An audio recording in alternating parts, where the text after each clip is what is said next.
आलू के पराठे ले लो, गरम गरम पराठे। बच्चों के लिए सेहत, बड़ों के लिए स्वाद। जंगल का एक चौराहा जहाँ रानो ने बांस की लकड़ियों से एक छोटी सी रेहड़ी बनाई थी। हाँ, हे भगवान, सुबह के 4 बजे से उठकर आलू उबाले, आटा गूथा, पर अब तक पोहनी भी नहीं हुई। अगर आज कमाई नहीं हुई तो बच्चों को रात में सिर्फ पानी पीकर सोना पड़ेगा। सुबह से दोपहर हो गई, एक भी पराठा नहीं बिका। अगर ऐसा ही रहा तो बच्चों की स्कूल की फीस कैसे भरूंगी? तभी बगल की आलीशान दुकान से कालू कौवा सोने की चेन चमकाते हुए बाहर आता है। उसके पास 2 नौकर काम कर रहे हैं। अरे ओ छोटी चिड़िया, काहे को अपना वक्त जाया कर रही है? देख मेरी दुकान की रौनक, यहाँ शुद्ध देसी घी के पराठे बनते हैं। तेरे इन तेल वाले सूखे पराठों को कौन पूछेगा? जा, किसी पेड़ के नीचे जाकर सो जा। धंधा करना तेरे बस की बात नहीं। कालू भाई, घी और तेल से स्वाद नहीं आता। स्वाद तो हाथ के हुनर और नियत से आता है। मेहनत कर रही हूँ, फल ऊपर वाला देगा। अच्छा, बड़ा ज्ञान झाड़ रही है। रुक, अभी तुझे मजा चखाता हूँ। ओ मिट्ठू, इधर आ। मिट्ठू तोता, जो कालू का चमचा था, वो दौड़ कर आता है। जी मालिक, क्या हुक्म है? देख, रानो अभी कुएं पर पानी लेने जाएगी। जैसे ही वो जाए, उसके आलू के मसाले के पतीले में ये नागा मिर्च का पिसा हुआ पाउडर मिला देना। इतना डालना कि जो भी एक निवाला खाए उसका गला जल जाए। फिर देखना कैसे इसके ग्राहक इसे गालियां देकर भगाते हैं। काम हो जाएगा मालिक। रानो पानी लेकर लौटती है और काम शुरू करती है। तभी जंगल का सबसे सम्मानित नागरिक बूढ़ा उल्लू वहां से गुजरता है। बेटी, बड़ी अच्छी खुशबू आ रही है। जरा एक पराठा तो खिलाना। आज घर पर कोई खाना बनाने वाला नहीं है।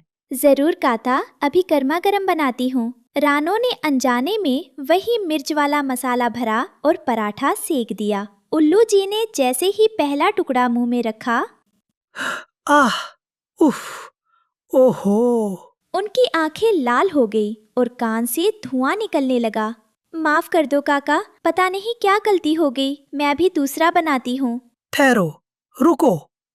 अरे, ये तो चमत्कार है। रानो, इस मिर्च का तीखापन और मसालों का तालमेल अद्भुत। आज तक मैंने सिर्फ फीके और मीठे पराठे खाए थे, पर ये तीखा स्वाद तो रगों में दौड़ गया। मेरी तो सारी सुस्ती भाग गई। सच में? मुझे भी चखने दो। बंदर खाता है और उछलने लगता है। वाह, क्या बात है, मजा आ गया। इसे कहते हैं असली मर्दानी पसंद। सच में काका, आपको बुरा नहीं लगा? बुरा? बेटी, तूने अनजाने में एक नई डिश बना दी है। इसका नाम रख रानो का तूफानी पराठा। देखना, कल से यहाँ लाइन लगेगी। कालू कौवा दूर खड़ा अपना सिर पीट रहा था। उसने आग बुझाने के लिए मिर्च डाली थी, पर रानो की दुकान की तो आग और भड़क उठी। जंगल के दूसरे कोने में, जहाँ रानो चिड़िया छुट्टी वाले दिन एक पुरानी टूटी हुई साइकिल पर अपनी टोकरी बांधकर घर घर पराठे बेचती थी। आलू के पराठे ले लो, गरम गरम पराठे। बच्चों के लिए सेहत, बड़ों के लिए स्वाद। तभी रास्ते में कालू कौवा अपने गुंडों के साथ रास्ता रोक लेता है। ओए रानो, तूने सुना नहीं? इस इलाके में सिर्फ कालू के ब्रांड का खाना बिकेगा। तू ये साइकिल लेकर गलियों में जो शोर मचाती है, इससे मेरी ब्रांड इमेज खराब हो रही है। कालू जी, मेरा पति बीमार है, बच्चे छोटे हैं। मैं किसी का हक नहीं मार रही, बस अपनी मेहनत की रोटी कमा रही हूँ। कृपया रास्ता छोड़ दें। रास्ता? रास्ता तो अब तू कभी नहीं देख पाएगी। मिट्ठू, फेंक इसका सामान कीचड़ में। मिट्ठू और उसके साथी रानो की साइकिल को धक्का देते हैं। रानो गिर जाती है। उसकी सारी मेहनत, सारे पराठे कीचड़ में मिल जाते हैं। साइकिल की चैन भी टूट जाती है। नहीं, मेरी आज की पूरी पूंजी डूब गई। कल मैं आटा कहाँ से लाऊंगी? तुम लोग कितने पत्थर दिल हो। अब इसी कीचड़ में बैठ और रो। धंधा करना शरीफों का काम नहीं है। रानो हार नहीं मानती। वो अपनी टूटी साइकिल को घसीटते हुए घर ले जाती है। तभी उसे एक विज्ञापन दिखता है। जंगल कुकिंग कंपटीशन, विजेता को 5000 स्वर्ण मुद्राएं और अपनी दुकान खोलने का लाइसेंस मिलेगा। यही आखिरी मौका है, मुझे अपनी गरीबी मिटानी होगी। प्रतियोगिता का दिन, सभी पक्षी जमा थे। कालू कौवा वहाँ बड़े बड़े चूल्हों और विदेशी मसालों के साथ आया है। रानो सिर्फ एक छोटा सा मिट्टी का तवा और अपने घर के पीसे मसाले लेकर पहुंची है। समय शुरू होता है अब। आपको 30 मिनट में अपना सबसे बेहतरीन पकवान बनाना है। देख लो भाई, ये भिखारी चिड़िया मिट्टी के तवे पर क्या बनाएगी? कोयला?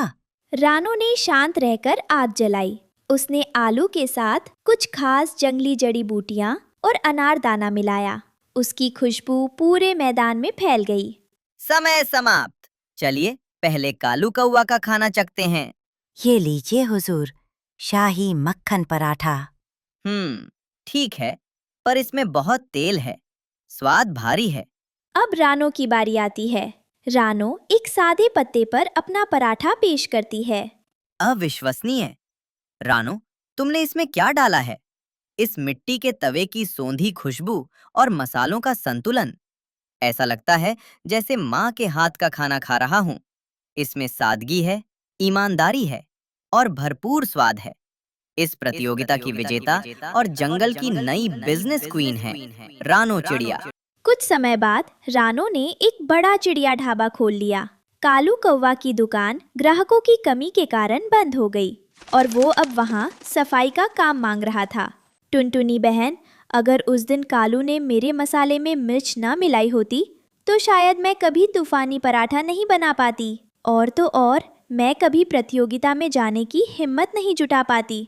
कभी कभी दुश्मन हमारा बुरा करने के चक्कर में हमारा सबसे बड़ा भला कर देते हैं। सच कहा रानो बहन, जलन की आग दूसरों को नहीं खुद को जलाती है, और मेहनत तो पत्थर को भी सोना बना देती है। रानो खुशी खुशी ग्राहकों को पराठे खिलाती है और पूरा जंगल उनकी सफलता की मिसाल देता है। इस कहानी से हमें सीख मिलती है कि आपकी सबसे बड़ी कमजोरी भी आपकी सबसे बड़ी खूबी बन सकती है।